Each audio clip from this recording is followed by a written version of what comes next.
સસલા અને કાચબાની વાર્તા. એક જંગલમાં એક ખૂબ જ ઝડપી સસલું રહેતું હતું. તેને પોતાની ઝડપ પર ખૂબ જ ગર્વ હતો અને તે હંમેશા બીજા પ્રાણીઓની મજાક ઉડાવતું હતું. તે ખાસ કરીને એક ધીમા ચાલતા કાચબાની મજાક કરતું હતું. એક દિવસ સસલાએ કાચબાને દોડવાની હરીફાઈ માટે પડકાર ફેંક્યો. કાચબો શાંત સ્વભાવનો હતો અને તેણે સસલાનો પડકાર સ્વીકારી લીધો. જંગલના બધા પ્રાણીઓ આ અનોખી હરીફાઈ જોવા માટે એકઠા થયા. દોડ શરૂ થઈ. સસલું તેની આખી તાકાતથી દોડ્યું અને થોડી જ વારમાં તે કાચબાથી ઘણું આગળ નીકળી ગયું. તેણે પાછળ ફરીને જોયું તો કાચબો ખૂબ જ પાછળ હતો અને ધીમે ધીમે ચાલતો હતો. સસલાએ વિચાર્યું કે કાચબાને પહોંચતા ઘણી વાર લાગશે, તેથી તેણે રસ્તામાં એક ઝાડ નીચે આરામ કરવાનું નક્કી કર્યું. ઠંડી હવા અને ઝાડની છાયામાં સસલાને ઊંઘ આવી ગઈ. તે ઘસઘસાટ ઊંઘી ગયો.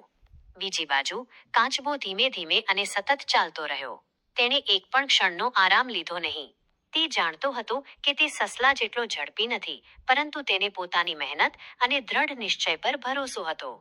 જ્યારે સસલાની ઊંઘ ખુલી ત્યારે તેણે જોયું કે કાચબો લગભગ સમાપ્તિ રેખા પર પહોંચી ગયો હતો. સસલું ઝડપથી દોડ્યો, પરંતુ ત્યાં સુધીમાં ઘણું મોડું થઈ ગયું હતું. કાચબો સમાપ્તિ રેખા પાર કરી ચૂક્યો હતો અને હરીફાઈ જીતી ગયો હતો.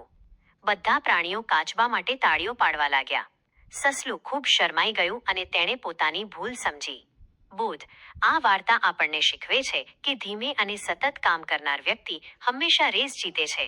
ઘમંડ અને આળસ આપણને પાછળ પાડી દે છે, જ્યારે સખત મહેનત અને દ્રઢ નિશ્ચય સફળતા અપાવે છે.